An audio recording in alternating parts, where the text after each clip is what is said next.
Seorang penjaga memberitahukan kalau semalam terlihat penampakan setan di sini. Maka dari itulah semua kuda di sini menjadi gila dan tak tenang. Melihat kuda kesayangannya mengamuk, Putri Raja coba menenangkannya, di mana seorang penjaga menghalangi karena terlalu berbahaya. Hingga akhirnya ikatan tali kuda itu terlepas sendiri dan langsung kabur. Sang Putri Raja langsung mengejarnya. Takut terjadi apa-apa dengan sang putri, Panglima Perang ini ikutan mengejar, mengawal sang putri mengejar kuda putihnya itu pergi, yang terus berlari masuk ke dalam hutan. Melihat kudanya berhenti meminum air di aliran sungai, Putri Raja langsung mendekatinya. Perlahan-lahan ia menggosok kepala kudanya. Tiba-tiba kuda itu mengamuk lagi dan langsung pergi, membuat tangan sang putri tergores luka. Hagen memberitahu penyebab semua ini adalah sosok iblis yang ada di dalam mimpi mereka berdua. Sudah mulai merangkak ingin mengganggu ketenangan istana Burgundi. Saat makan malam bersama, Siegfried yang menumpang tinggal di istana ini meminta disiapkan wanita penghibur untuk menemani dirinya malam ini kepada sang raja muda. Karena permintaannya itu tidak ditanggapi, Siegfried langsung meninggalkan mereka. Yang bikin mengejutkan,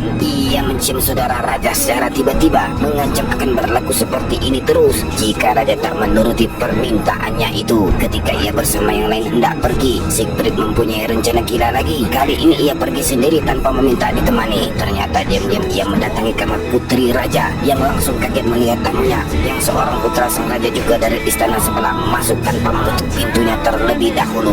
Ia mengancam akan melaporkan kepada kakaknya jika putra raja ini nekat berbuat senonoh kepada dirinya. Mendengar ancaman itu, Siegfried takut dan segera pergi. Esok harinya, Siegfried bikin ulah lagi di depan para tentara yang sedang berlatih. Ia meminta pengikutnya yang sedikit itu untuk mengoreksi dirinya. Sindiran itu sengaja ia lakukan di hadapan Hagen, si Panglima Perang yang telah menolak tantangan dirinya untuk dapat berduel. Dia menunjukkan kehebatan bertarungnya di depan para tentara itu sampai pengikutnya itu dibuat babak belur, membuat Panglima ini sedikit tersinggung, dan dengan santai ia menangkis lemparan tombak Siegfried. Tiba-tiba datang sekelompok penjaga membawa seorang warga yang sudah tidak bernyawa lagi, berasal dari pemukiman sebelah utara istana ini. Panglima yang sudah paham dengan kode itu, ia segera memberitahukan kepada sang raja bahwa pasukan dari negara Denmark sudah datang melalui pintu pembatasan sebelah utara. Panglima meminta izin kepada sang raja untuk segeralah mengusir Siegfried dan istana ini agar semua tentaranya tidak merasa terganggu lagi. Dengan senang hati, raja mengizinkan Panglima untuk dapat mengusir Siegfried saat ini juga. Ketika Panglima mendatangi kamar Siegfried, ia hanya menemukan seorang nenek tua saja yang memberitahukan kalau Siegfried adalah seorang pahlawan yang sebenarnya. Ia memiliki ilmu kebal.